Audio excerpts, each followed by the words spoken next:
হাইতির বিপক্ষে জয় পেয়ে ফুরফুরে মেজাজে থাকলেও দুশ্চিন্তা যেন পিছু ছাড়ছে না ব্রাজিলের। শঙ্কা জেগেছে তারকা খেলোয়াড়দের বিশ্বকাপ খেলা নিয়ে, এমনকি ইনজুরির কারণে ছিটকে যেতে পারে পুরো বিশ্বকাপ থেকে।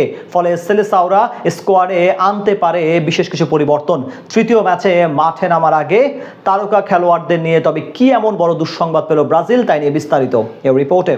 হাইতিকে ৩-০ গোলে উড়িয়ে দিয়ে বিশ্বকাপের দ্বিতীয় ম্যাচে জয়ের ধারায় ফিরেছে ব্রাজিল। তবে শনিবার ফিলাডেলফিয়ার স্টেডিয়ামে দাপুটে জয়ের আনন্দের মাঝেও বড় এক দুশ্চিন্তা ঘিরে ধরেছে 5 বারের বিশ্ব চ্যাম্পিয়নদের। প্রথমার্ধ শেষ হওয়ার আগেই চোট নিয়ে মাঠ ছাড়তে হয়েছে দলের অন্যতম তারকা ফুটবলার রাফিনিয়াকে। বার্সেলোনার এই উইঙ্গারের ইনজুরি এখন ব্রাজিল শিবিরের সবচেয়ে বড় আলোচনার বিষয়। মরক্কোর বিপক্ষে ড্র দিয়ে বিশ্বকাপ শুরু করেছিল সেলেসাওরা। দ্বিতীয় ম্যাচে হাইতির বিপক্ষে জয়টা ছিল অনেকটাই প্রত্যাশিত। সেই প্রত্যাশাও পূরণ করেছে ব্রাজিল। ম্যাথিউস কুনহার জোড়া গোল ও ভিনিসিয়াস জুনিয়রের একটি গোলে ৩-০ ব্যবধানে জিতে গ্রুপের শীর্ষে উঠে এসেছে কার্লো আনচেলত্তির দল। কিন্তু ম্যাচের ফলের চেয়ে বেশি আলোচনায় এখন রাফিনিয়ার চোট। ম্যাচের ৪০তম মিনিটে আচমকাই মাঠে হাঁটু গেড়ে বসে পড়েন রাফিনিয়া। এরপর নিজেই মেডিকেল টিমকে মাঠে ডেকে নেন। চিকিৎসকরা মাঠেই প্রাথমিক পরীক্ষা নিরীক্ষা করেন, কিন্তু দ্রুতই বোঝা যায় ম্যাচ চালিয়ে যাওয়া সম্ভব নয় তার পক্ষে। শেষ পর্যন্ত তাকে তুলে বদলি হিসেবে নামানো হয় তরুণ ফরওয়ার্ড রায়ানকে। মাঠ ছাড়ার সময় রাফিনিয়ার এই কান্না মাখা মুখ দেখেই স্পষ্ট বোঝা গেছে অবস্থা বেশ গুরুতর।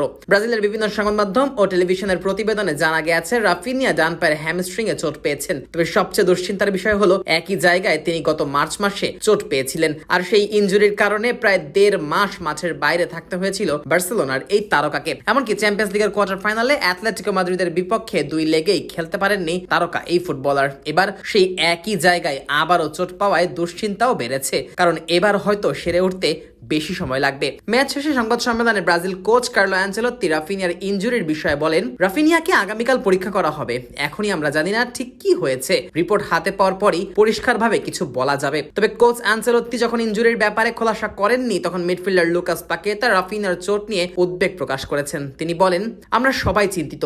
আশা করছি বিষয়টি গুরুতর কিছু নয়। এখনো কিছু জানা যায়নি। পরীক্ষার পরই সবকিছু বোঝা যাবে। দলের ভেতরেও যে রাফিনিয়ার চোট নিয়ে শঙ্কা তৈরি হয়েছে, পাকেতার মন্তব্যেই তা স্পষ্টভাবেই বোঝা যায়। ব্রাজিলের সামনে এখন সময় খুবই কম। গ্রুপ পর্বের শেষ ম্যাচে আগামী ২৫শে স্কটল্যান্ডের মুখোমুখি হবে আনচেলত্তির দল, অর্থাৎ হাতে রয়েছে মাত্র ৪ দিন। এই স্বল্প সময়ে রাফিনিয়ার পুরোপুরি সুস্থ হয়ে ওঠা অনেকটাই নির্ভর করছে এমআরআই রিপোর্টের উপর। ইনজুরি যদি গুরুতর হয়, তাহলে শুধু স্কটল্যান্ড ম্যাচ নয়, বিশ্বকাপের বাকি অংশ থেকেও ছিটকে যেতে পারেন তারকা এই ফুটবলার, আর সেটি হবে ব্রাজিলের জন্য বড় এক ধাক্কা। সব মিলিয়ে হাইতির বিপক্ষে দাপুটে জয় পেলেও স্বস্তিতে নেই ব্রাজিল। দলের অন্যতম সেরা খেলোয়াড়কে হারানোর শঙ্কা দেখা দিয়েছে। ফলে সমর্থকদের মনে এখন একটাই প্রশ্ন ঘুরপাক খাচ্ছে, শেষ পর্যন্ত বিশ্বকাপে কি আর দেখা যাবে রাফিনিয়াকে, নাকি সেলেসাওদের জন্য অপেক্ষা করছে আরো বড় এক দুঃসংবাদ?